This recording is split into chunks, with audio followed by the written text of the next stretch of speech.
Good evening. Good evening. Welcome to the State of Black Generational Wealth panel as a part of the Legacy Conference, which has been going strong all week. Thank you for everyone that has registered and has gotten your Legacy Pass. You have gotten free content all week, and this is the last day of free content. So everything on tomorrow and Saturday, you got to register. All right. So on tonight, this is the State of Black Generational Wealth. We kind of struggled with that, kind of framing this because we did not want to, kind of make some folks feel a little bit on the outside, if you will. But when we considered all things, we thought that it would be right that we would focus this session on the state of Black generational wealth. And we have some amazing guests that are here with us tonight. I am excited. And right to my right, first up, we have Miss Kandice Witherspoon. How are you? Hi, guys. I am doing well. Thank you for having me. I'm so excited to be a part, meet some new people, and to share some wealth. Yes. And next to her, we have another new friend of mine, brother Rashun Faust. How are you, man? I'm doing wonderful. I'm looking forward to tonight. I'm a powerful moment tonight, sharing some knowledge and some wealth of information. I'm so glad to be with these amazing men and women that's on the panel tonight. Thank you. And this brother, in this green shirt, who's already giving y'all free game. Because he came branded from head to toe, y'all. My brother, my friend, Micheal Hall. What's good, man? Good, man. Just hoping we can teach people the difference between the price of everything and the value of nothing. Right. See there. See. Already out the gate. You already started. Listen, it is going to be an amazing tonight. Before we get started, y'all do me one favor. We gonna treat this like church. Share. All right. Stop what you're doing and just share this broadcast because we have some amazing content coming. But before we start, we gotta get these numbers up, right? So listen, we have another panelist, right? Who is going to be bringing us something fresh that is going to shake us to our very entrepreneur core, and that's my sister Charisma Adams. How are you? Hey. Happy to be here. Happy I made it. I'm so excited about tonight. Yes. Listen, South Florida traffic just be like that sometimes, right? Like that. So we want to help the people understand what is wealth. So before we kind of get started on how to build it, we want to hear y'all's definition of wealth, and I'm gonna kick it off to my sister Kandice. How do you define wealth? Well, first of all, I started my company just off of the thought of wealth. I wanted to be able to pass down my son something or other than, sneakers and things like that. And I wanted to do that in the form of information and knowledge. Yes. Wealth is not just the tangible, is not just, money. It is an actual state of mind. So, and I wanted to be able to pass that along to my son in the form of just that, not just money. So wealth to me is derived from knowledge, Yeah. So. Yeah. Wow. Because without knowledge, all we're doing is just passing around information. And until you can figure out how to use that information, now it becomes something that you now know and that you can now start building wealth with. So Micheal, what's up? Define wealth. I want to go with mental wellness, the capacity to find happiness, the opportunity to share opportunities, which means to lift others up from a place they've never been. And then I would definitely say, again, mental wellness. We have a state of oppression, and we have things that have cursed our race that we have no control over. Right. And if you can start to break those stigmas, that is the wealth that we need to find, because the bottleneck in most businesses and most generational wealth actually comes from emotional stigmas that we have not broken down. And when you start to remove those things, Mhm. you will then transpire to that next level, Right. which gives you the riches, that gives you the things. But as Mike Tyson said, if you think money will make you happy, you've never had a lot of money. That's good. Mm. That's good. See. This is Yes. this is the night that Right. y'all should be tuning on. Share. Right. Rashun, wealth. What does it mean to you? Well, I think for me, wealth is the embodiment of a healthy mind, body, soul, and spirit. Because as I look at how millionaires and billionaires and trillionaires have evolved, only 22% of people actually receive an inheritance, and only 1% of those 22% are actually those that have evolved into millionaires and billionaires. To mean that those that have gained wealth came from nothing. So the evolution of wealth evolved from mindset and not money. And so Right. I think that the whole being has to do with how you evolve into that place of wealth. Listen, it's more than money, right? Right. Way more than- It is way more than money. Yeah. Charisma, what does wealth mean to you? Listen, I mean, I could just say again and again what everyone is saying. It really starts with a mindset. So mental, physical as well. I add physical because, you know, you can talk about money, but if you're not healthy, if you're not healthy enough to be able to sustain, manage what you acquire, you can't pass it on. Right. And so I think it's definitely mental, spiritual, and physical abundance. And I think it's a commitment or the desire to live beyond your life. Wow. You know, to decide that at the end of my days, I want to implant an imprint in this world that is going to continue on. And so, Yes. well, And we want to be able to pass something down to the next generation, right? besides bills. Besides bills. Listen, I was Right. thinking about this. We're passing stuff down, but We're it's passing what stuff we're down. passing Curses, down. Right. bills, Which has mindsets. us in this state. Yes, absolutely. Right. So let's play a little word game.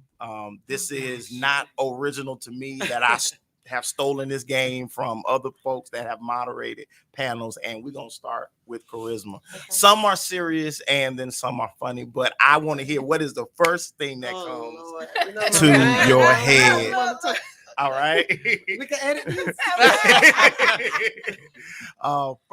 First thing is LLC. Gosh, that's really good business. I mean, Okay. that was the first word. You said word? or Yes, word. Business. All right. That was boring. And I'm coming back. Michael, food stamp.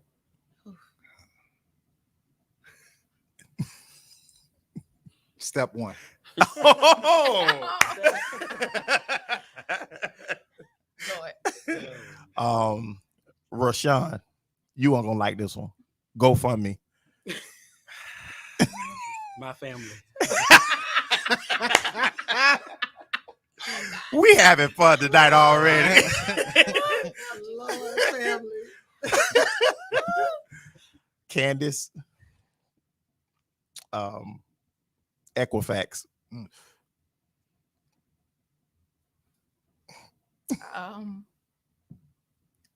False. Okay. Because we are more than our credit score. Correct. Correct. But there's some other stuff that really connects to that, but false. Okay. Yes. All right, coming back to charisma. Are you ready for this one? I'm ready. All right. So, you know, this kind of happened to me recently, right? All right. Pressure.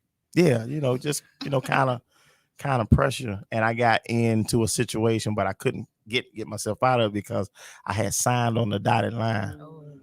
So contract. Useful.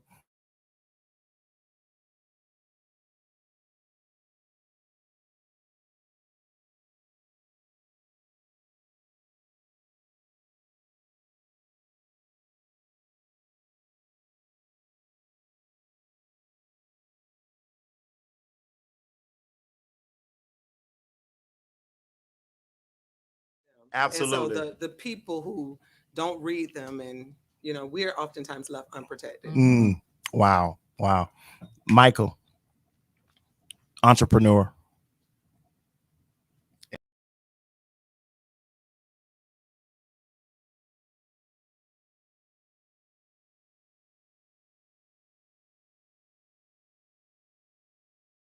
Yeah. Absolutely. Yes. And Yes. too. You got to know how to fail quick. That's what an innovator does. Yeah. Fail quick. Yeah. Edison didn't make the light bulb with the first time. Try. How many times did the light bulb blow? But you got to keep going and keep going. So it's the same thing. Every day you're a light bulb that's going to blow.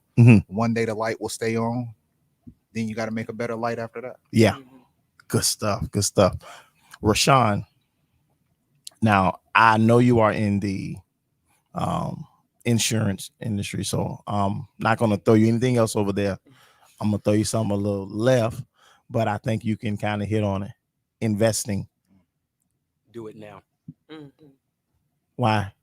I believe this is the perfect time to invest because the soil is right in the economy. And I believe the pandemic has taught us that we need more than present money. Yes. Present money. See, new terminology. Y'all got to get your vocabulary up. Present money. All right. Kandice. Let me look at my notes. See what word I got out there. Goals. Discipline. Explain. I think many a times we don't meet the goals because we're not disciplined in our decisions. So we make a decision, but we're not disciplined. We're not consistent. And then as soon as the road gets rocky, we bail. The goal is still there, but you stop the journey. Yeah. And we're not disciplined. So, yeah. And I think that hits a lot of people in this business space and is trying to build wealth, is that we start out good. I mean, even if it's with, you know what, I am going to try to raise or rather save 3 months of income.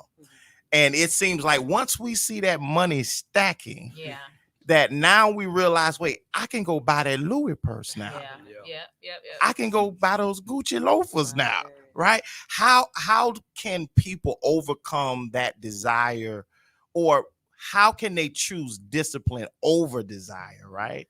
And I'm gonna put that on the floor. How can someone who is trying to build wealth choose discipline over desire? You can't. Ooh. Some things you're born with, some things you just aren't. And I know that might sound discouraging to some degree, but everybody is not meant to be an entrepreneur. Some people are meant to be employees. Some people think they're self-starters. Other people need consistent motivation.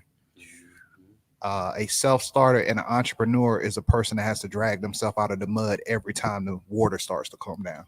So you really can't teach that. Now you can guide it and you can coach it, but it has to be in you already. And then you start to transform it and mold it to something bigger. But just because you give somebody a ball doesn't mean they're going to be a star athlete. Some things just instill in you, some things aren't. So a lot of people should realize you may not be an entrepreneur. You may be a better worker than you'll ever be a better boss. Yeah. And that just comes with the positioning in life, because a lot of people see the rewards of being a boss, but they don't see the pain of carrying that weight on your shoulders. They just see the rewards. So when you think about, like at this table, like you had mentioned, me and Charisma, we're business partners. You don't have to always show that, but if you knew the struggle we had to go through to be able to say, oh, wait, we're not competitors. We're friends. We're brothers. We're sisters. And now we're going to do this because it has a bigger purpose. Wow. Everybody else just see the bigger purpose. Yeah. You don't know the pain that people go through to be. So it's like they say, when a man says he's all right, he's probably not all right. He's probably just getting by and he's doing everything to be all right. But you can't teach a man that. You can guide him and show him and you hope he falls into it. And it just comes with the same as entrepreneurship. You can guide him, but some people just need to have a 9 to 5. I was going to say, Charisma? I don't think you can be, choose discipline over desire. I believe it depends on what your desire is. That will dictate your level of discipline. So if I desire shoes and purses and stuff, I'm not going to choose to get and sacrifice because that's what I desire. But when I desire property or assets or investments or a portfolio, or I desire to retire at 50, right, then that is what gives me the discipline I need, because my Right. desire is different. Mhm. So I think depending on what our desire is, Mhm. that is what's going to dictate the level of discipline that we have. Mhm. And we're expecting people who desire Louis Vuittons to have the discipline Mhm. for generational wealth. right. Yes. Those are two Yeah. different Yeah. things. They don't desire that. So they have It to is. first desire that in Yeah. order to have the discipline to acquire it. Some people want the car, the other people want the dealership. Exactly. Yeah. Exactly. That's the We are not the same. I tell them we're in the same place, but we're in the same place. Yes. Anybody else?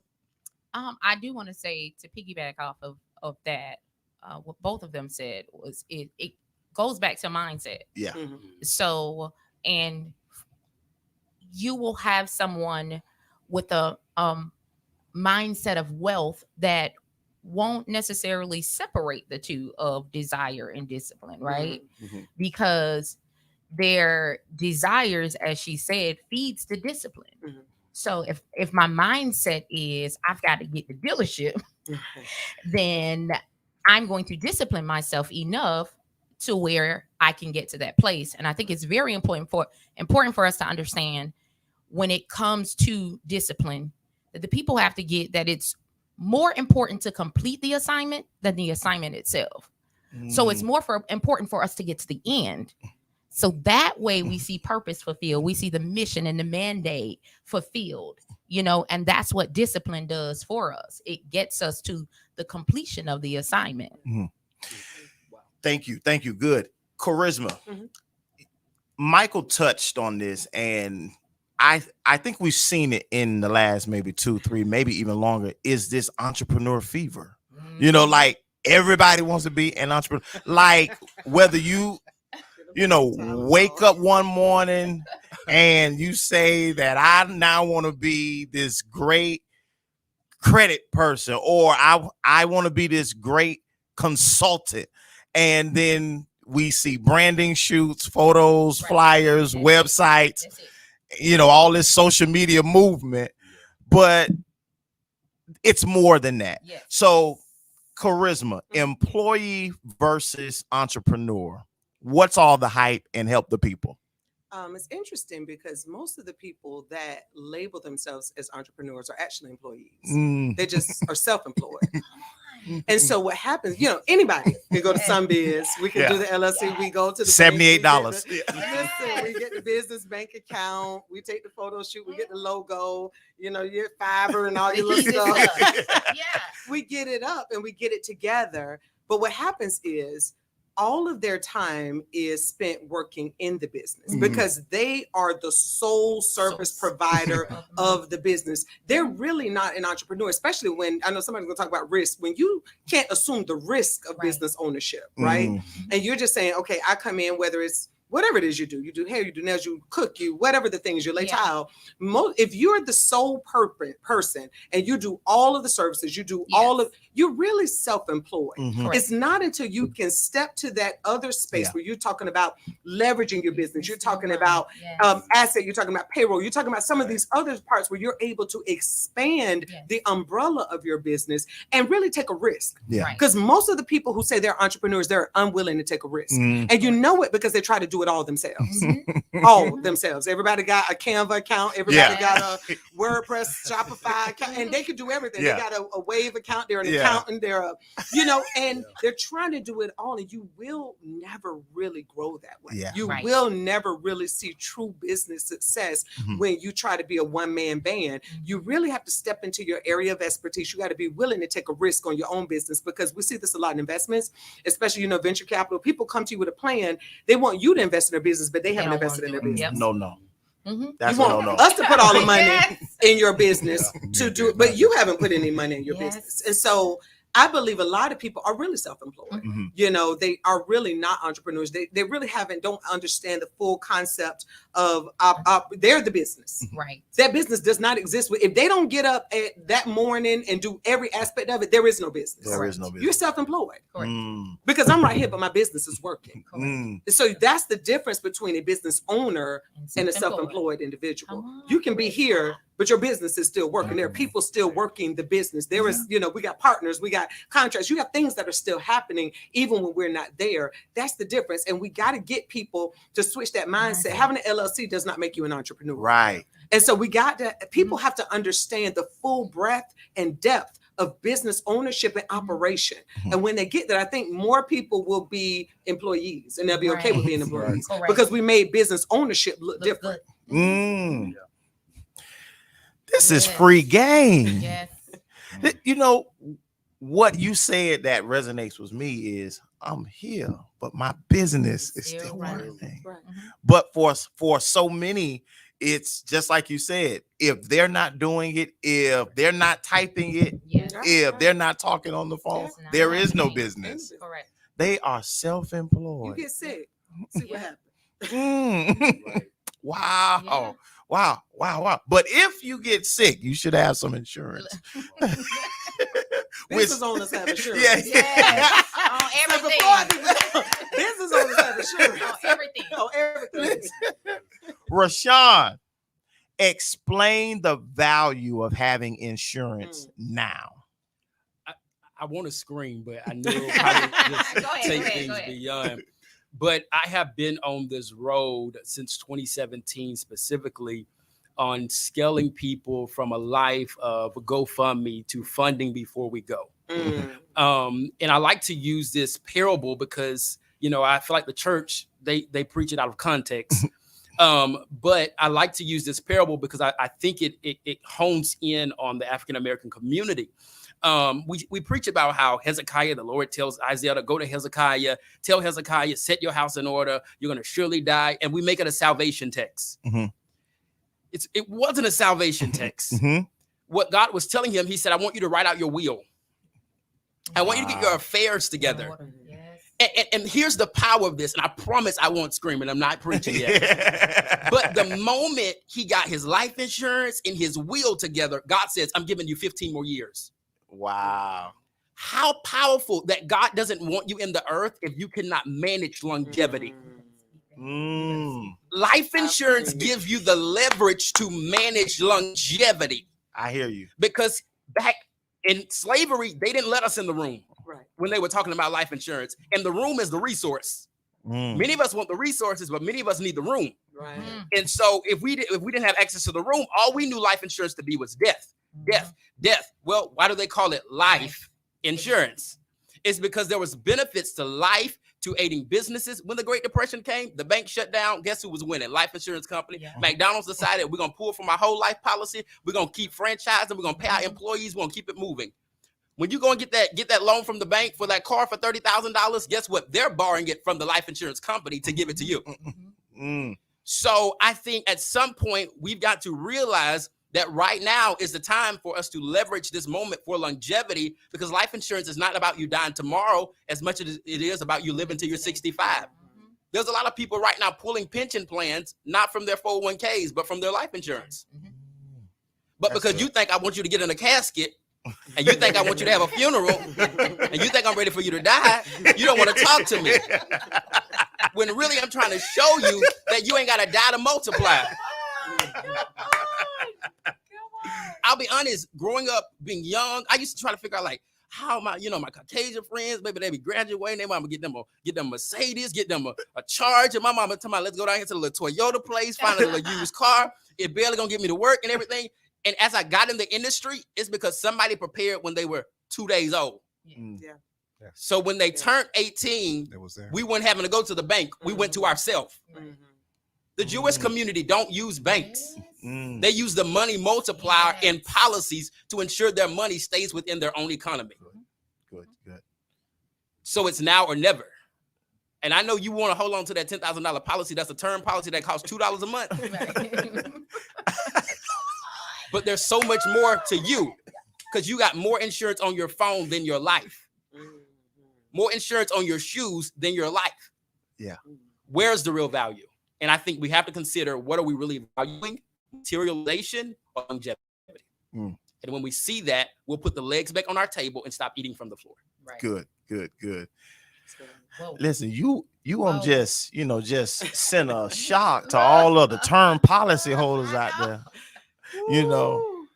And especially them little $10,000 term policies. Yeah, now grandma, like a funeral don't even cost. Yeah. By the time the term up, they already sick. Now Yeah, they can't get a new policy. They can't get You got that little 10-year. Now you can't even get new because you got pre-existing conditions. Now they don't want to even insure you no more. Didn't work out. help the people. Michael. Yes. Okay. And I know you are good for this. And I know we kind of hitting on a lot, but that's why y'all got to be taking notes or paying attention or go back and watch it, because all of this is going to help us build generational wealth. Michael, what are the 3 things that every business owner should be thinking about post-COVID? Everything you should think about post-COVID is how does your business make money when communication and networking and one-to-one shuts down? A lot of people had absolutely no social media marketing plan, and they had no ways of making revenue if they couldn't touch and feel people. Another thing is multiple streams of income. This goes with what Charisma is saying. How do you make money when you're not doing anything? What's the product or service that can continue to replicate itself and make money? And then I would say the other thing is, honestly, you're out. A lot of people come up with business ideas or business or companies. They never set a number. I've seen so many people that want investments that if you ask them, what does the numbers look like and how do the numbers work, they can't tell you that. So I think we spoke about it earlier, goals. If you don't have a goal set, you actually have no idea what you're working for. And I've seen so many people, they're killing themselves, and they couldn't tell you the profit margin on a product. They can't tell you how many hours going to something. They don't have deadlines. So until you put those goals down on paper, you'll never actually feel that satisfaction. Yeah. And so that's where stress comes in. So that's where mental wellness comes into play. So now you think you're failing because you haven't put your numbers in order. Now you think your business is going to collapse because you never set a structure of how you should spend or what you should be earning. Versus we had already said, I'm tired of I'm not trying to be, I was like, I'm tired of talking to people. How do I make money without leaving this house? Yeah. And we all sat down. And it was like, okay, these are the things we're going to go after. This is the money we're going to chase. And this is the strategic element. If we hit these numbers, we've hit a goal. Yeah. Because you got to know how to relax. Slow yourself down and recover. It's like working out. If you don't give your bodies or the muscles a chance to regroup, you will fail. Wow. And that's what a lot of companies do. They keep chasing and chasing. Burnout is real. Absolutely. And as you know, grow, generating revenue, opportunities, and wealth.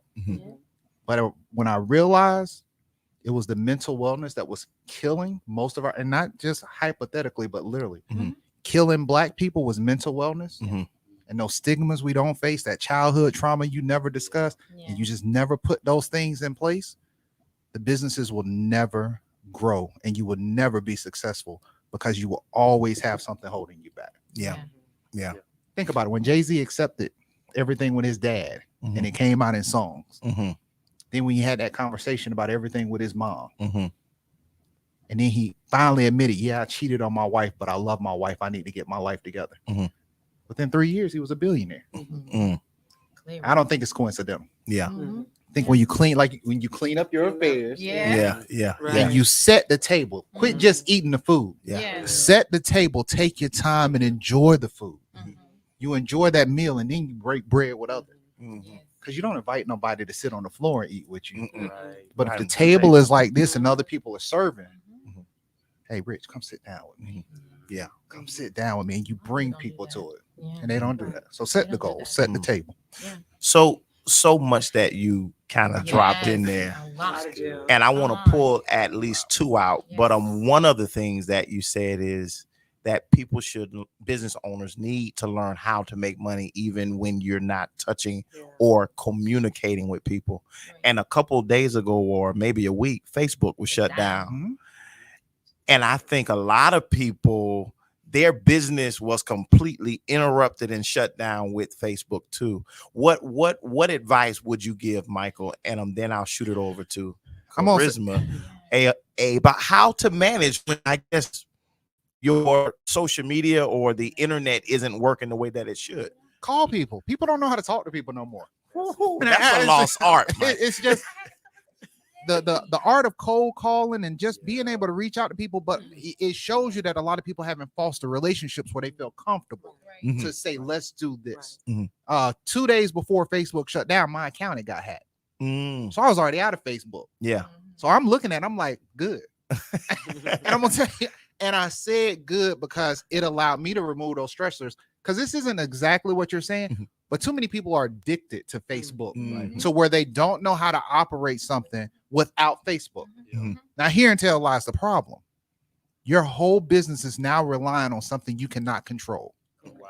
I'm gonna say that one more time. Your whole business is now relying upon something you cannot control. That is an absolute success for failure. Because if you make music, you can go perform anywhere, side of the street. Yeah, you can make flyers, print out. There's still methods, but there's so many people, their whole business relies on Facebook. Use other tools. Yeah. LinkedIn is not getting hacked. Twitter has not been shut down. You can still go out and talk to people. I understand with COVID, social media became a thing, but a lot of people, I won't do business with them because I know they haven't picked up the phone to call me. We were supposed to be friends. We ain't friends. We associates. Let's make that straight. My friends know that my mom had cancer and recovered from it. Yeah. My friends know what I went through. My friends will also call and just be like, hey, how's your day? Yeah. And then like you hit me up. Yeah. Hey, Mike, how's everything going? 3 months later, when you ask me to come here, I'm going to be here. That's fostering a relationship. Yeah. We have a lost art of a generation that doesn't know how to communicate, and they're so self-absorbed. They will not be able to move past the boundaries that they've set within themselves because of their insecurities that come with that. And I want to bridge off of that part about self-absorbed entrepreneurs who don't understand the value of strategic partnerships. Charisma, hit on that. Listen, that is the number one underutilized tool to grow your business is partnership, the power of partnership. And as he mentioned before, we have partners. There are sometimes projects that come. What we'll do is we look and say, oh, shoot, I wish I could go after that project because I don't have this, or I don't do that. And what we've learned to do, there is nothing we can't do. That we can't do. Right. Because I know somebody that knows somebody. I know somebody that knows somebody. So we leverage. And when you leverage the power of partnerships, I get to use Michael's expertise that I don't have. I get to use Rashun's knowledge and something I don't have. I get to use your connection and something that I don't have. And we get to come together and get something greater than the individuals, us individuals could ever get. I just want to say one thing, and I'm literally about to cry because it's unwavering. She don't have to check in with me no more. Right. Yeah. Right. Yeah. Right. Hey, your name on the project. Just know if they call you. Right. Yeah. That's what we do. I got his portfolio. I love them kind of friends. I got a copy of it. I'm like, so when we see something, and if he says we need any of these things, and I know he's an expert at it, I just throw his name in there. Yeah. I ain't gonna say, can you, will you, can you? Yeah. But the thing is, he goes back to you build the relationship, right? And so that starts. You can first of all, let me go back even a step. You cannot be threatened. That's it. By the expertise, the anointing, the knowledge, the money, or something of another person. You got to be confident in your strengths, but you also got to be cognizant of your weaknesses. I got to know the things that I'm good at, and I got to stay in my lane. But I also know the things that he's good at, and you good at, and you good at. So when we see something, we just got to leverage our good. Yeah. There's some things that I may have the relationship for, but he got the resume for. Right? And we got to be able to come together. And I'm telling you, we have gone after projects that's individually, but they've allowed me, because guess what? We all get to use the project now on our resume. So now I get to say, I've done a multi-million-dollar project. I've done a billion-dollar project. And it's not because I myself did it alone. It's because the power of this group that we've assimilated, and we're not threatened by each other. There's some things that some things we overlap in. But I understand, no, this your thing. You are better at that. You're smarter in that area. You're more connected in that area. And we all have to be able to leverage our strengths. I'm telling you, there is a power in partnership that will catapult your business faster than you can blink. I made more money in COVID and post-COVID than I made in all of my years prior in business. Oh, yes. Check. And that's my testimony as well. COVID and post-COVID. Check. Just in the last 2 years, and I've been in business probably 15 years. I made more money in the last 2 than I made in the prior 13. Yeah. Same story. Yes. I'm telling you. Yes. And so And did less work though. And then let's work. And That's then the- let's work. That's Definitely not working as hard. Ain't working. 4-day weeks. Ain't working on the weekend. Doing. You know, I be out flying out in the morning. I be out. Gotta go. But the other thing I was about to say is we talked about post-COVID is you have to diversify your delivery. Mhm. You got to diversify the way that you reach your people. That got to be part of the original plan. Right. It can't be reactive. It can't be a part of, oh, shoot, Facebook's down. Because if you really want to get people to your website, Facebook ain't even the best method anyway. Pinterest is. They click the picture and go straight to your website. Right. Yeah. That's the only way. That's what happens when you click the picture. Yeah. You click the picture on Facebook, it enlarges. Yeah. You click it on Instagram, it likes it. Yeah. Right. That's a direct traffic referrer. But people are so gung ho on Facebook. That's all we know. Everybody on Facebook. Yeah. But if I'm trying to get people to my website to see my project, I need to be on Pinterest, not Facebook. Right. And so again, it is diversifying the way that you deliver whatever it is to the people that you serve. If you're trying to get me and you waiting on me to scroll on Facebook to find you, you never gonna reach me. You better do some text marketing. Yeah. Because I read my text messages. Right. So that's what I'm saying. You gotta know, and you gotta have some different things built in. Yeah. You can hit them in a couple different ways. And that way, when one platform go down, I'm not out of business. Right. I knew some people that a whole day ain't made no money in a whole day because my whole business, I don't even have a website. I got a Facebook store. Yeah. You know? Wow. And Mark Zuckerberg may go out of business tomorrow. He may just say, I'm done with And what this. do you Or do? whoever, the board may just say, we done. Or whoever. They may get anything can happen. Yeah. You've built, ain't no generational wealth in that because you don't even own it. Mhm. You can't pass on what you don't possess. Right. Rich, I know you don't want me, but can I please say Please, this? go Go ahead, Mike. Go ahead, Mike. Just because she's the difference of delivery. It's two ways to take that. Mhm. If you look at the constant state of a black man or what we're really going through, we will walk around in rage all the time. Mhm. You got to learn how to control your emotions, but use your emotions to tell your story. Mhm. That would be number one. Mhm. Number two, most people, when Rich, I ask you, but we will say, you tell people what's the spending power of black people in America. Most people know 1.3 to 1.9 trillion. Mhm. They know that number, but what's the spending power of America? They don't know that number. Mhm. That's Mhm. about 13 trillion. Mhm. So if we only make up 7% of the spending power, and you think you're gonna make all your wealth by only selling yourself to black people, Mm. there within itself lies this problem. Come on. Diversify your portfolio. Come on. Be able to reach everybody. Mhm. S.A. Nelson, Charisma, that's who taught me how to go in there to them rooms with them boys coming off them yachts. Yeah. And they dress down worse than me, but they come in there. It's like, Hey. he worth 13 billion. What? Right. How do I talk to him? And I told them that's how I got into craft beer. Yeah. That's how I understood boat shoes. I don't own a boat, but I know how to wear boat shoes. Yeah. Because I got to be able to walk into that room Mhm. and disarm them. Yeah. Because I'm not my nephew. Yeah. Right. I'm not adorable anymore. Yeah. I'm a threat just because I'm a black man. Right. So how do I disarm them? Oh, I know. It's not Lenny Kravitz. It's who I listen to. Mm. So when I know the song "My Guitar Weeps," even though I only know it because of the Right. Prince version, Yeah. but if I can talk to them about that song, I've disarmed them. So yes. go after the whole pie. Right. We're not the Jewish community, unfortunately. We don't have that 13 times rotation of cash. Get everybody money. And I understand wanting to be a proud black business, but you got to do like them. Know when to be black and know when to be money. I love it. Yeah. I You love can't always be black, but you can Yeah, always always be be money. money. it. Love it. Did you want to jump on that, Kandice? I mean, it's just so powerful when you talk about the partnership Yeah. because the threats is really what keeps us in bondage. Yeah. You know, the being scared, being, just in a place mentally. It all goes back to childhood. Bully, Who we scared are to be wrong. today. Yeah. What we are goes back to what we experienced as a child. And because we have so many situations that are lying dormant Mm. and they're only woken, Mhm. right? When we encounter a situation that's makes us feel similar to what we felt as a child, Mhm. right? Yeah. And so it's so important for us, if you don't hear anything else, it's so important for us to reach beyond our community Yeah. Yeah. and what we see. I know they may call you Uncle Tom, they may call you a sellout, they may call you whatever they want to call you. Call me rich. Right. Right.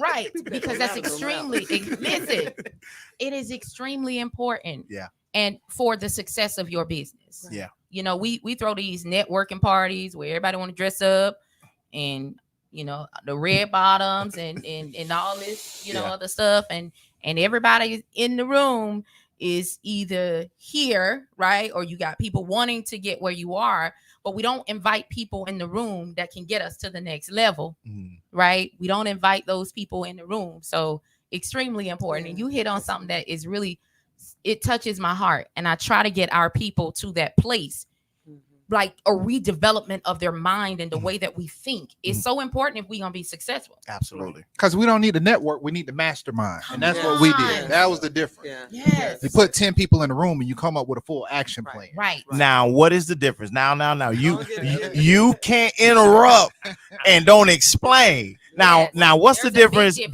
between networking and masterminding? Networking, all you're doing is exchanging numbers for each other's services. Yep, that's it. It's a service provider. It's nothing different than the yellow Yep. book. Masterminding is, what are you great at? What are you Right. trying to tackle? And what are your roadblocks? Mhm. How do I alleviate the roadblocks? How do I play off of what you're great at? And Right. how do I help you with any weakness that you have? Mhm. And then you come up with a strategy. That's what the Jewish community does, the Right. Italian community, the Russian community. A mastermind will put you in a position where you should feel uncomfortable, Mhm.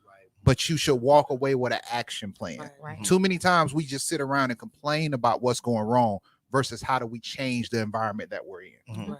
Yes. Yeah. But we have to mastermind more, and Right. it needs to be more intimate. But it does get uncomfortable because you start realizing I really ain't got it together. I thought I was doing a all. lot of work to do. And I know we did that with 1419 because that was the simplicity of it. We was like, oh, we're gonna start this group, and the first thing we said was we ain't coming up with a name. What's the date? Yeah. Mhm. January 4th, 2019. Mhm. That's the name of the That's group. the name. 1419. 1419. Let's go. Powerful. So you have to mastermind more and just sit down and come again. Goals, people, please have a plan. Generational wealth comes with life insurance. It comes with understanding what's going to happen after probate, but it also understands what's going to happen before that. Mhm. Right. Yeah. You know, life you- insurance Right. policy that's making money versus Right. that only pays money once you die. And it's so crazy because I put this up today. Goals have deadlines, Everything has a Mhm. deadline. and that's the problem. You know, we get goals. Right. But there's no deadline. There's put no to it. deadline. There's no deadline. There's no building it out. There's no organizing it. That's none of that. But it doesn't mean you Yeah. quit. It just No. means if you miss the deadline, you recollaborate, but you got to Correct. have a milestone. Correct. And some people think, oh, I missed the Yeah. deadline. We So quit. that's it. I just throw in the towel. Unless it's an Not RFP. necessarily. Right. You missed it, it's over Yeah, there. that's it. But I was going to say, even with that whole networking and masterminding, networking is really just about synergy. It's Mhm. about you coming in the room, getting contacts, having this energetic Mhm. exchange. Masterminding is really about structure and strategy. Right. So we ain't got to feel good and Yeah. be all this, kumbaya. It ain't got to be all about that. It is about how do we structure something that we can build on, and Yeah. what is our strategy to take it to where we're trying to go. Right. Mhm. So that's really what masterminding is, and we ain't got enough of that. Yeah. Because most people, again, we go back, not goals, not clearly defined goals, not clearly defined. Do a SWOT analysis on yourself. Please tell them what SWOT is. Do your strengths, your weaknesses, your opportunities, and your threats. Yeah. Yes. Do a SWOT analysis. Put your name at the top Right. and identify those things, because you can't partner with me if you don't know what your strengths are, Mm. what your weaknesses are, where Yeah. your threats are, where your opportunities are. Yeah. Because then we don't know how to lay this thing together. Somebody has to say, well, I'm good at this, but I suck at this. And I can say, well, I'm good at that and I'm not good, but here's where my threat is. I can't do that because this, and we have to, whatever that is. Yeah. Right. And so we got to be able to, but we haven't identified what's in our house. Mhm. And so now I don't know what I have to exchange and take out into market. Right. And I ain't gonna preach today. I know we got some This Bible is stories. good, but good. but that story is another one about, it's not about that. It's really about business, starting a business and entrepreneurship, Yeah. because that's what the woman did. The woman Yeah. got that oil in her house, and then she went and got pots, and she went and took it to commerce. She took it to market. Mhm. Right. She began a business out Yeah. of that. That's what has got her out of debt. Yeah. It was the business she started. Yeah. I know we say something else, but Yeah. I'm just telling Yeah. you. Business is in the Bible. Come on. Business is in the Bible on. from Listen, Genesis.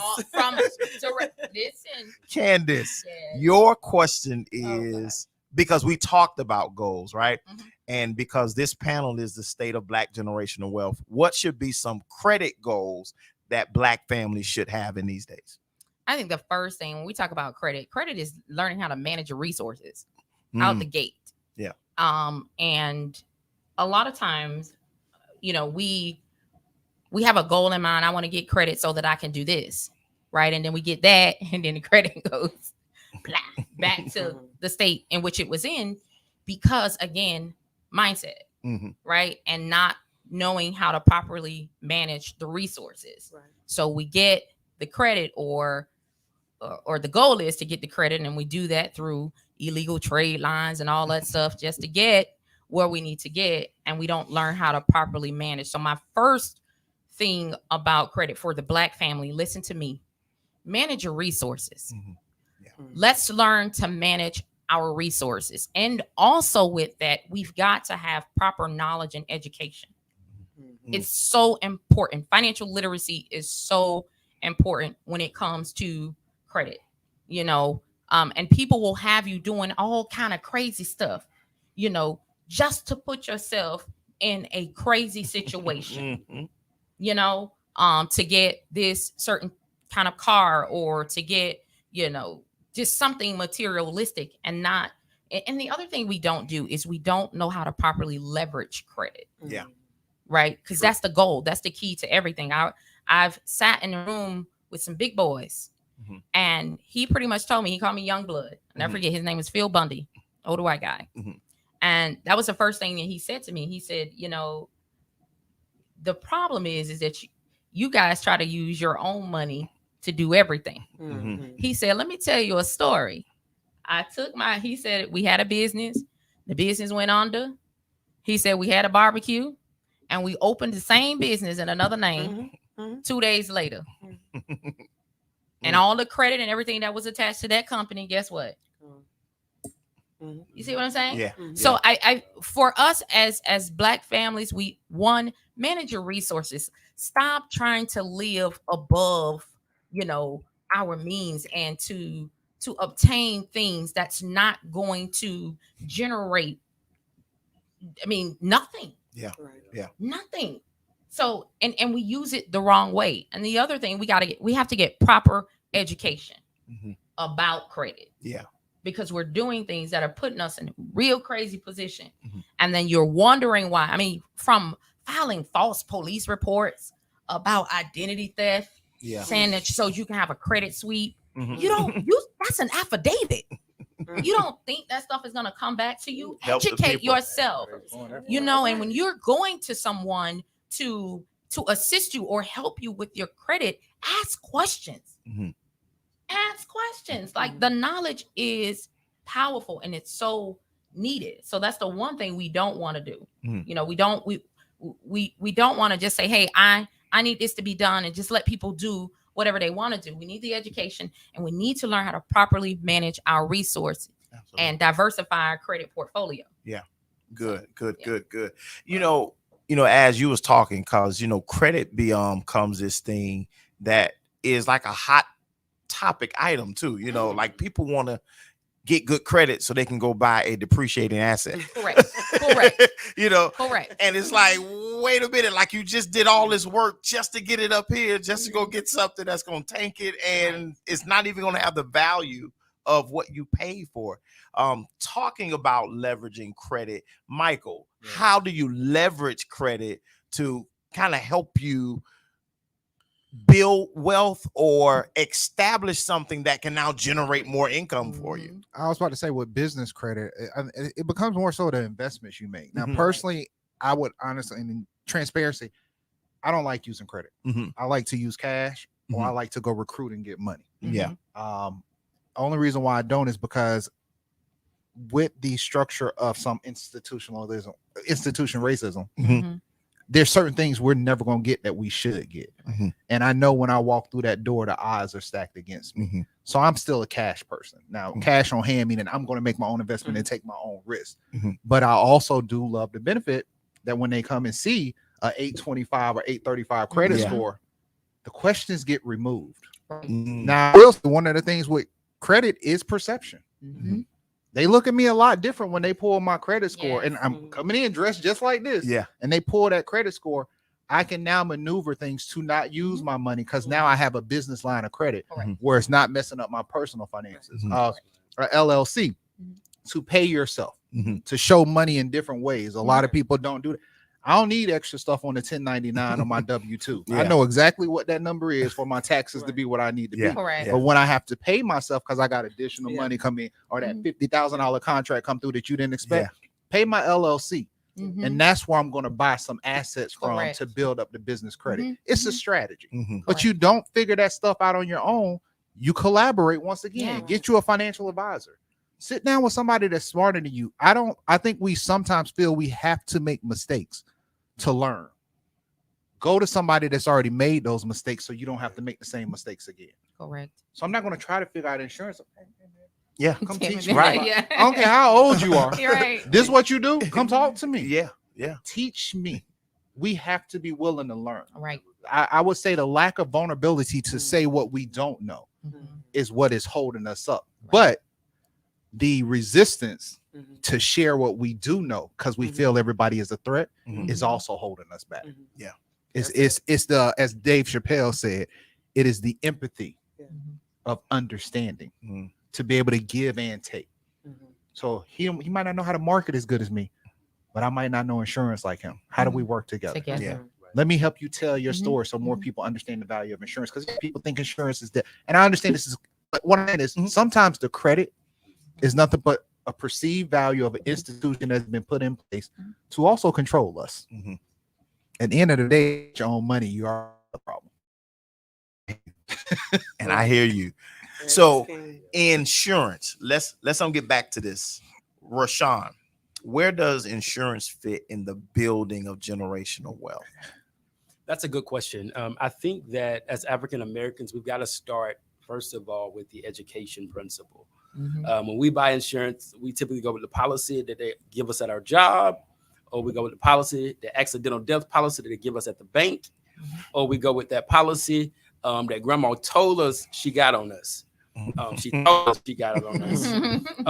And with education, because you have term, which typically is going to terminate. You're going to have to now go back in, get another policy. Your health is got, you need pig feet, so now you got diabetes and you got high blood pressure. Right. All of those rates are going to go up. Then you go with whole life, which I like to say is almost like buying a house. You can put equity into it. You can borrow from it. But my favorite, my dear friend, my brother, Index Universal Life is where I love to sell. And I believe that it's a huge benefit because we're dealing with a time where people want to invest. But in the African-American community, there's also a scare of investment because all we've ever seen investments into is materialization, buying a new car, buying a new, so investing can be scary. So when you're purchasing a UL, you're putting portion of your premium is going into the S&P 500 stock market, and then a portion of your premium is going into the death benefit. You have something called level A, and then you have level B. Level A is leveled. Option B is increasing. And this is kind of where you're going to start building that generational wealth piece, because your death benefit, you may have started off with 100,000, but when you finally leave here, you're almost at $500,000. You may have started off, with zero that first year, but if you're going with option B, by the time you get into that second year, you're already accruing funds to be able to start investing those funds into other things. These are typically those policies that your friends that are doing fix and flips are utilizing to be able to leverage in that divine market. So I believe we've got to start thinking, what does the future look like? If you have a mortgage, why do you have a $10,000 policy? And if you die and you're the breadwinner, your wife got to deal with that mortgage, and she don't make but $1,000 a month, working where she work. And now we have not added up the cost of our absence. And so with that being here, we're seeing that people are now doing GoFundMe's, and people like to use my little Christian speech. You're a preacher, you need to help us out. But I told pastors during the pandemic, I'm not giving into your GoFundMe's. You were preaching around the world and didn't have a policy. You were flying in planes and did not have a policy. Right. Like, these are things we've got to think about, because then we want to use the guilt trip as African Americans. No, nobody love me. My family don't support me. If I'm grieving, I'm going to cry. I'm not grieving and frying fish. One or the other. We're not doing both of them. And though that seems very harsh, sometimes that's the only wake-up call we get. is when we tell That's when they people, hear you. I can't keep supporting your inability to Right. change. Right. You know, It's it's a mindset thing. If you see yourself out there frying fish every day by Yeah. yourself and you still can't fund the funeral, something's going to click in your head. Something's going to happen internally. And so I also recommend getting your children in policies. Get your children in policies, because that's going to help them start building some kind of leverage before they even know they need the money. And so we've got to take the initiative as adults to start doing things and putting it in the heads of our children that this is not a death matter. It's a life matter. Life Yeah. matter. And we're trying to get to where it is that we need to get. So it's time to move in investments now. I was about now. Good stuff. The Good investments is simple things, Yeah. but it's also just small, simple things we don't do. Mhm. If I know that everybody's buying Nike and I'm buying Nike, if I spend $120 on shoes, can I buy $20 worth of stock? Right. And if I can't, I probably don't need the shoes. Mhm. So I remember I started calculating how much money I would spend on gas, Yeah. eating out, driving back and forth to Miami, about $120, $130. Spend a week. I was like, you know what? I'm going to put that in the stocks, reoccurring purchases every week. Mhm. Now you add that up, that's quickly $6,000 I'm saving. Mhm. That's might lose, but also making money because I'm investing. Mhm. It's little things. Yeah. If you can spend it, make sure you can also save it. Right. If you can't save it, don't spend it. That's a good It's just principle. real simple mathematics, profit and loss. But I have to say this, and I want people to know that you are not going to save your way to financial freedom. No, that's You know. investing, by the way. Yes. You see what I'm saying? Yeah, I'm investing. Like, I'm not putting it in the bank and getting 0.01%. And the reason why I'm saying this is because some people will take that the wrong way. You're right. They would say, okay, well, because our parents have taught us to save, save. And that's a good thing. And I'm not telling anybody not to save. But what I am saying that if you are trying to get to a place of financial freedom, if you are trying to get to another place financially, then you're not going to save your way there. You're going to do exactly what he's saying, which is invest. Yeah. You've got to increase your income and your revenue if you are ever going to arrive to that place. And educate yourself. Yes. Sometimes you don't have to be a perfectionist at the game to know the game is moving. Correct. You don't have to understand everything about Bitcoin, but you see the numbers going up. Yeah. Right. You don't have to understand everything about NFT, but you see the numbers going See up. the numbers going up. Certain games you can't control. Mhm. I'm an artist. I despise NFTs. Mhm. But do you think I'm not going to create one? That's stupid. And I mean, the biggest disappointment in my life, I remember when two white boys came to me with that blue and yellow flyer, and they were selling Bitcoins, a coin for a penny. Yeah. It was Yeah. $100 bought you 100 coins. It was a dollar for 100. And I thought it was a scam. I did too, No, we didn't think it was. People told us it was And they a scam. yes, and that's why I because they thought it needed was to a keep scam. us out of it. Then they wanted, and everybody was saying, "You got to be. Don't put your money. It's gonna crash. It's gonna fall." And then you watching it go up and up and up, and everybody saying, "Don't do it." You're Right. like, it's like Wait. double dutch. You trying to see when do I jump in? And everybody saying, "Stay out, stay." So I'm just, if everybody would have took, this would have been 2006 to 2008. Yeah. And we would have bought $10 worth of Bitcoin, just $10, and not touched it till today. This same presentation is being done on a yacht Yeah. Right. where individual helicopters have Yeah. flown in to have this conversation. Yes. But we were taught, save that $10 because you don't know what's going to happen. Yeah. 1997 Generational was trauma. It keep going back to that. Yeah. 1997 when some That's of us it. graduated. That is it right there. So 97, I graduated from high school. If my parents would have bought me $100 worth of Apple shares, I would be worth $36 million today. Isn't that insane? $100. That's all it would have been. Yeah. Now, what do we get with them $100? We got that chest to go off to college. Mhm. Mhm. You know, we got all the little supplies with lock in it. Got a nice jacket because it might be cold. But if they would have just said, you know what, we're gonna take $100 for our baby, Yeah. buy him some shares, and we ain't gonna tell him about it till he's 36. Yes. I'm now a multi-millionaire. Game changer. Right there. We Trust. got to get past that because we can't do what grandma did when we hid the money under the mattress. Mhm. Are y'all listening to all of this game that we give? Listen, we have about 20 more minutes here. So, Really? yeah, time flies when you're having fun. Charisma. Yeah. What strategies would you offer aspiring entrepreneurs to succeed Hire her to and consult. to build generational wealth. You know what I was about to say? Believe it or not, making money is easy. Yeah. Making money is easy. Listen, all the people got the Louboutins and the Yeah. Louboutins. Making money. Somebody is easy. making money out here. Making money is easy. A lot of people making money, but managing and multiplying money is hard. That's the part that if you want wealth, you have to either learn or you're going to have to get help to manage and multiply your money. Because if not, you're going to make it, but you don't know what to do with it.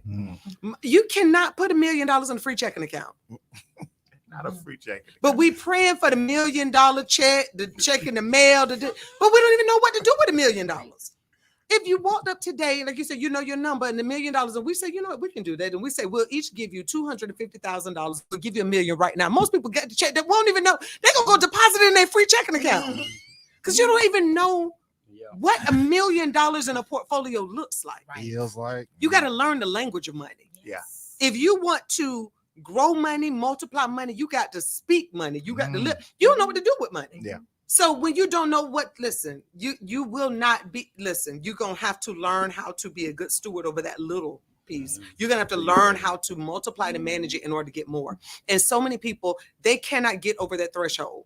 A lot of people think that my college degree and my good paying job is going to make me wealthy. And you will pass nothing on. I promise you that. If you just got your paycheck and you putting a little bit of your savings account that get you, what is that, a 0.5% interest in your savings account, you will never see wealth.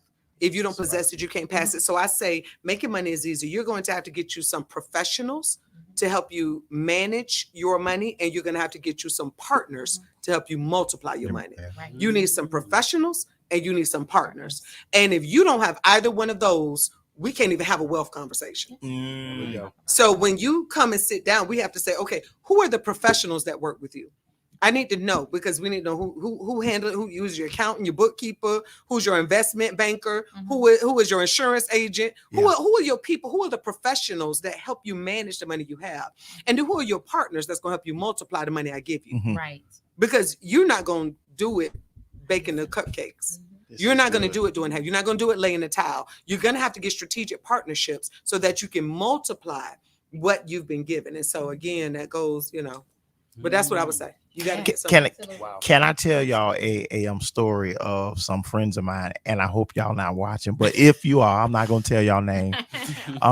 That they had a large amount check, and they tried to deposit it to the ATM, and they went in there, they was doing it, and like you can't just take $100,000 check and try to deposit at the ATM, and it snatched the check, and they called one of the, I guess, business people that know, like, Rich, the ATM just took my check. I'm like, what are you talking about?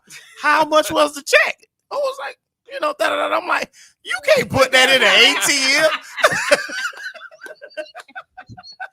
ATM. Because sometimes we just don't know how to handle large sums of money. You can't handle $1 million and put it in a free checking account. Why would you do that? In fact, if you had that large of a check, if you got a good bank that they would introduce you to their investment banker or somebody that can help you move that money. Sometimes we just don't know how to handle large sums of money. It's more often than we think. Right. So, listen, I have posed to the floor if there was any questions on Facebook, and I haven't seen any yet. So I got one more question that I'm going to ask, and I just want you all to just kind of jump on this. This is to the floor. How to invest and balance risk versus reward. And I'm going to ask that Mike hit it real quick, be brief, and then Rashun, Kandice, and then we'll close it out with Charisma. How to invest and balance risk versus reward. How much, where to, do I self-invest? Do I use a brokerage? Kind of just give us all of your thoughts on that, Mike. I would say everything you said, you got to do all of it. I don't know a single rich person that ain't doing at least 7 different options. And you got to figure out your 7. You're not going to perfect any of them. But I know one of the most comfortable things today was looking at my Mint account and I realized I had just as much in investment as I had in savings. Mhm. So one is making money, the other one just sitting there. Yeah. I mean, Yeah. and the one that's making money is definitely that investment. That savings ain't doing nothing. Yeah. But that's just in case. I'm still an entrepreneur. Yeah. Things can go bad. Yeah. You know, and that, the insurance, there is an insurance policy, but you need an insurance plan within yourself. Mhm. What happens if the business just dry up? How long can you live? Mhm. What's your runway? Yeah. And for me, my runway is 3 years because my worst case scenario, go get certified in cybersecurity, go get a job. It's always a job in cybersecurity. But you got to have another plan. But I would say all 7, man. You got to do all, and your reward should not be more than 20% of your wealth. It's an 80-20 rule. That's how businesses operate. 80-20 rule. Your reward shouldn't be more than 20%. If you got to go do something, you spending 50% of your wealth or 80, you ruining yourself. Mhm. You're at that point, you're spending outside of your Free means. game. Free game. Rashun. I mean, he really said it. I mean, Yeah, he really everything, said it. yes. But I want to add this piece for our community. If you fear risk, you fear reward. If you fear risk, you fear reward, because you can't invest the way the previous generation invested. You got to invest for the current status of your economy. You got to invest for the current status of your economy and what the future looks like. Right. They invested from struggle. We're investing out of struggle. It's a complete difference.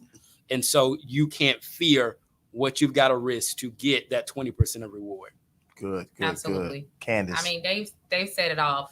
For me, it's all about the portfolio. You know, and I think for a lot of us, we have yet to diversify the portfolio. Right? We don't even know what that looks like. Like, what does diversifying my portfolio look like? You see what I'm saying? So we're just in one vein. And so he's absolutely right. You have to look at that thing from an unbiased state, right? To see the reality of your status. Yeah. That's important. The reality of your status, you know, and I encourage everyone to take a peek at your portfolio.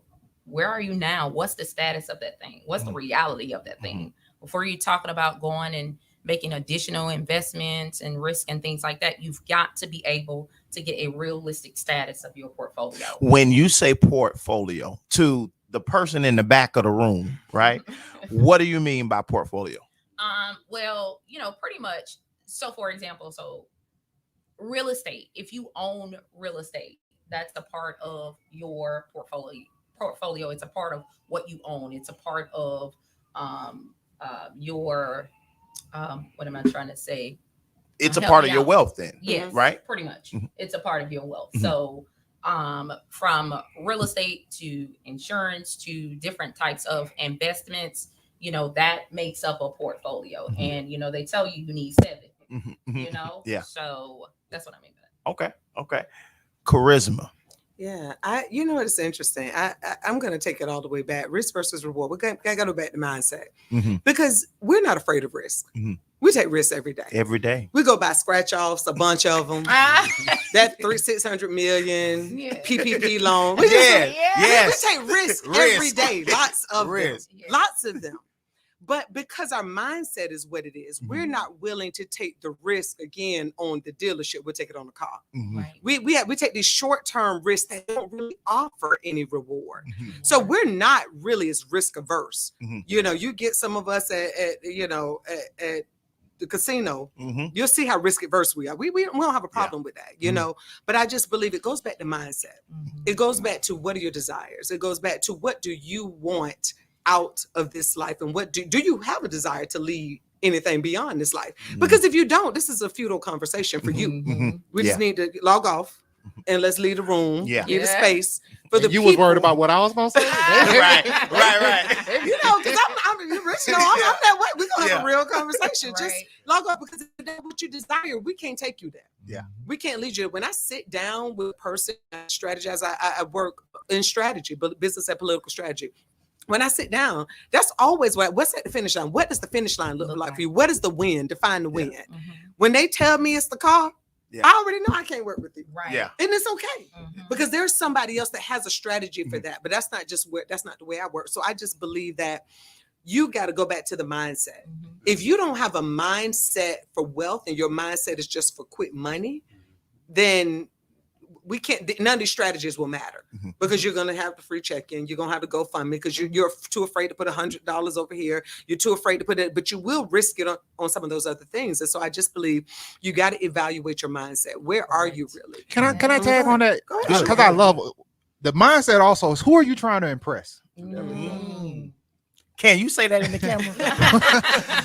Who are you trying to impress? Because 20-inch rims ain't impressing the person that's making more money than you. No. Well, it's 24s now, 24s. And so I remember, and it's the story time. I went and purchased, I love Z's. And I got a 1978 Datsun Z. That's one of them. I love you. It's one of them. I have a collection. But when I got it, my wife, it has rust on it. There's some problems with it, but it cost $2,000. But it came with an air compressor pump that if you got it from Walmart, the air compressor cost $600. Yeah. So truthfully, I got this car for $1,400. Yeah. And my wife was like, "Why do you have this car?" I said, "This is going to be the best business card I ever had." She didn't get it because it's COVID. Yeah. We ain't going nowhere yet. But now I go to a microbrewery. Every white man in that building walks up and talks to me. Yeah. Because they remember that car. Yeah. They remember somebody had that car because that was the Porsche of America. That was a poor man's Porsche. Got you. They knew a friend or they wanted it at one point. And now every time we go somewhere, she's seeing it. Now it's like, I want one. Because she sells houses and she does will and estate planning. So she needs to talk to people. Yeah. And she was like, now I see why you bought that car. It was never about the car. It was about what that car could do for me. It was another tool for business. And the car is even in light blue, and my company colors are dark blue and light blue. So now it's a company car. Yeah. Yeah. So all tax my write-off. That too. Understand the whole story. Yeah. So now when I drive up, I'm going to meet two people. I have to prepare myself to drive that car because they want to talk. But I don't like to talk. So if I know my weakness is that I'm an introvert and I'm not going to be that engaging, that car bring them to me. Yeah. So everything has to be an investment. Do you buy Jordans or, not trying to be funny, do you buy a Rolex? Because a lot of people don't know about Rolexes. That's an investment. It's an asset. That's an asset. That's not a liability. Not a liability. You keep a Rolex for 3 years, it's double with his money. Guaranteed. Now, I didn't know that. Ted Lucas taught me that. I was like, I'll never own a Rolex. That's a lot of money for nothing. But now I understand that's a rich man asset.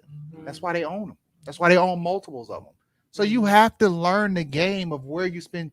Who are you trying to impress? That's why when you go home, hood people, and they still talking about that one game or that one girl in high school or that one moment in the 11, because that's all they have. That's all they had. They're defined by that moment when they were great, when nobody had nothing. Yeah. Brother, come talk to me now. Yeah. I got a 6-car garage. Step in. Talk about that. It's a different but I'm not doing it to impress you. I did it to make myself happy. So who are you trying to impress? And a lot of people, we buy materialistic things because we're trying to impress the wrong people, and that's what's wrong. You don't see wealth, you feel wealth. Good. Listen, I enjoyed the night. I enjoyed y'all, man. Listen, so we gonna do a quick round robin, and I'm gonna tell just a little tidbit. Listen, charisma, right? So like charisma is exactly who she is on this platform.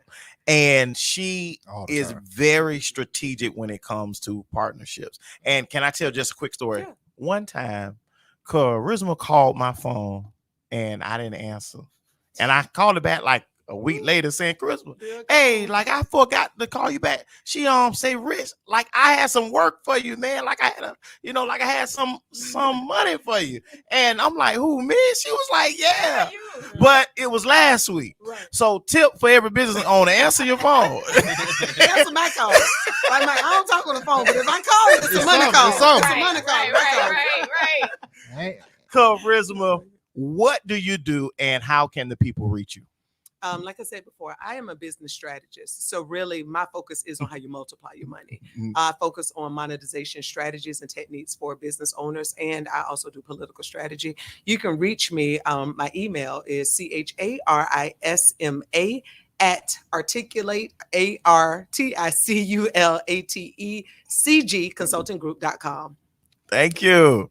Listen, y'all hit her up. Hit her up. Now, it ain't going to be free. Maybe for the first 15 minutes. Right. But Say you saw me on this Facebook Live.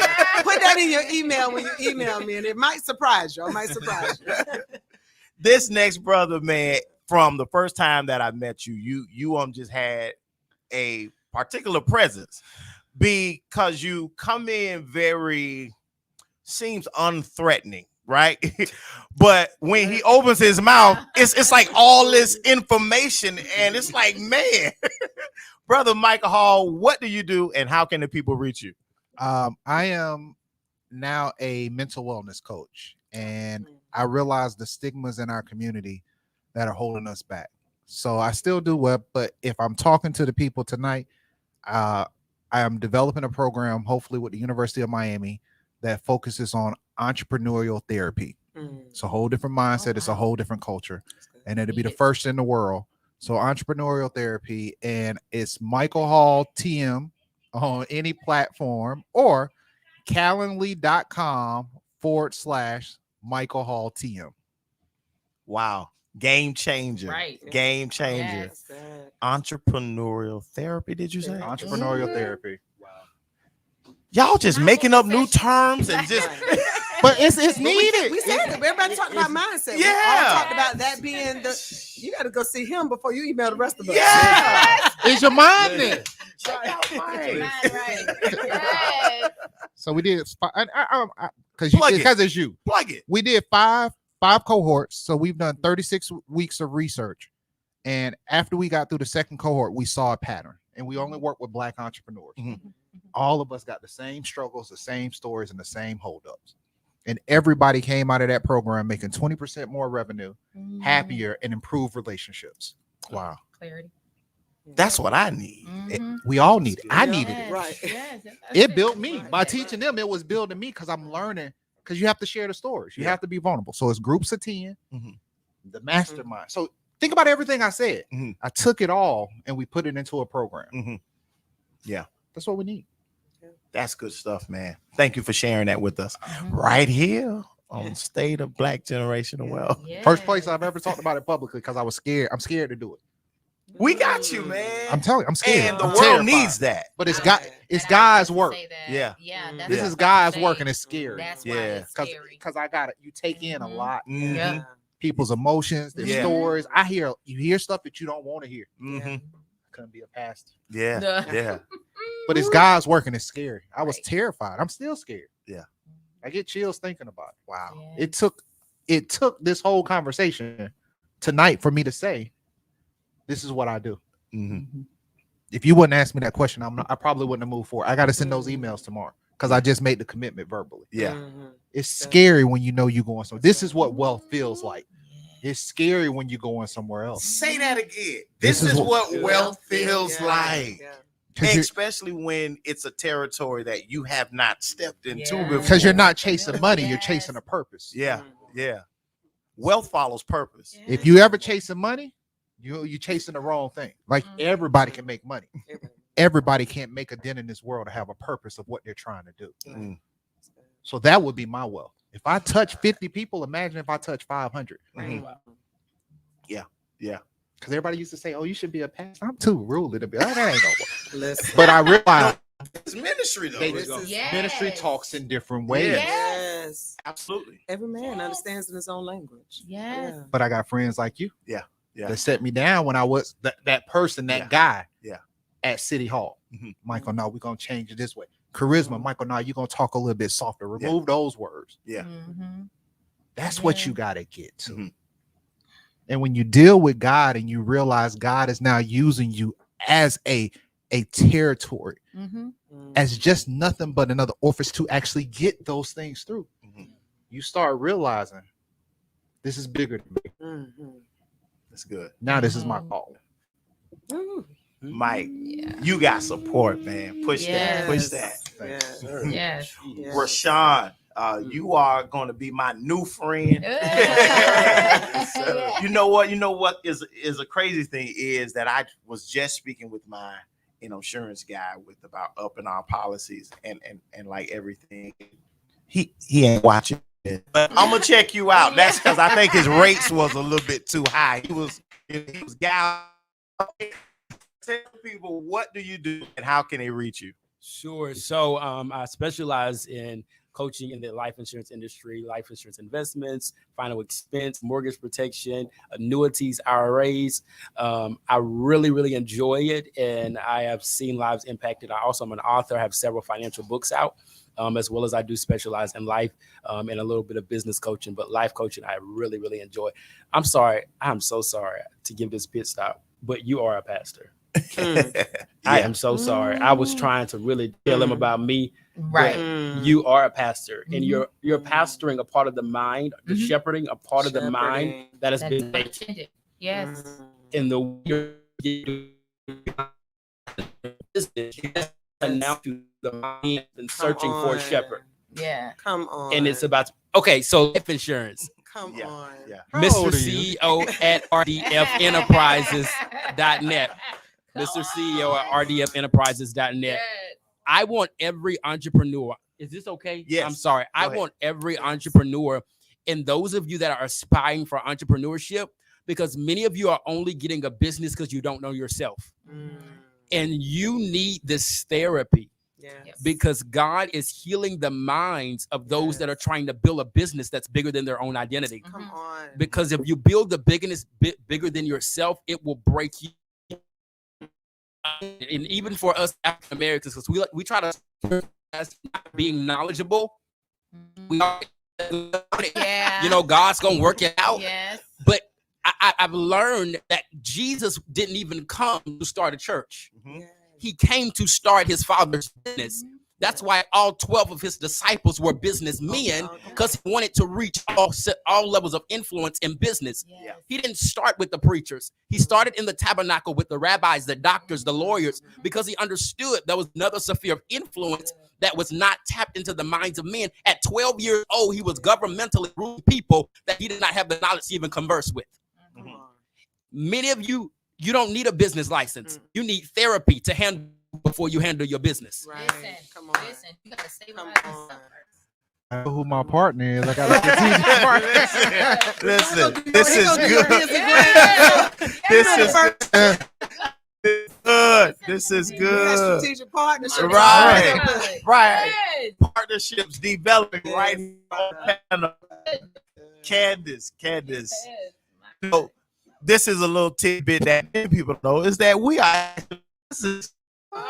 and we found out after we had already known each other. Right? And you are doing some amazing things. You are helping businesses, you are helping churches even. And so tell the people, what do you do and how can they reach you? Well, I own a company called Legacy Financial Firm, and I am a mixture of business coaching. I have a program called Millionaire Mindset Business Coaching, and they call me the money lady. So I go after funding for businesses, and my newfound love mission mandate is to get the house. So I have written a program to go after and help our churches, to get things in order. We talk a lot about it, but with what I've been able to witness over this pandemic, we need a lot of help. So I am, just that. I am a business coach, and I go after money pretty much. I find money, I turn over every rock, depending upon what the funding is for, and then also to make sure you understand how to use the money. So then you may need to go see Mike and to invest the money. But my job is to locate the money. All right. So, And how can they reach you? So you can email me info@legacyfinancial.com. You can find on Legacy Financial Firm. And I have a website, so legacyfinancialfirm.com. So you can get a 15-minute with me for free. 15 minutes, call me up and let's talk. Oh, and I also build business credit. That's actually, I started off, that was my specialty in business credit. That's my wheelhouse. And then it just kind of went into other areas. But Yeah. Absolutely. Business credit is my baby. Thank you. Listen, so that concludes our panel tonight. This was just an amazing time of just thought, of just sharing. And I hope that you heard something, that you felt something, right? Mm-hmm. Because it wasn't just what we heard, but I felt some stuff in here. Yeah. I know this ain't church, but I think I felt the Holy Ghost. It was definitely a shift. Yes. Make sure that you share this stream, share your page, share it with your friends. And don't forget to register for the Legacy Conference, which actually starts tomorrow. This is the last event of free content, but everything on tomorrow and on Saturday, you have to register. So go to eventbrite.com and look up Legacy Conference with the theme Unleash, and we'll see you there. Thank you for joining us. Thank you, panel. Thank you. Thank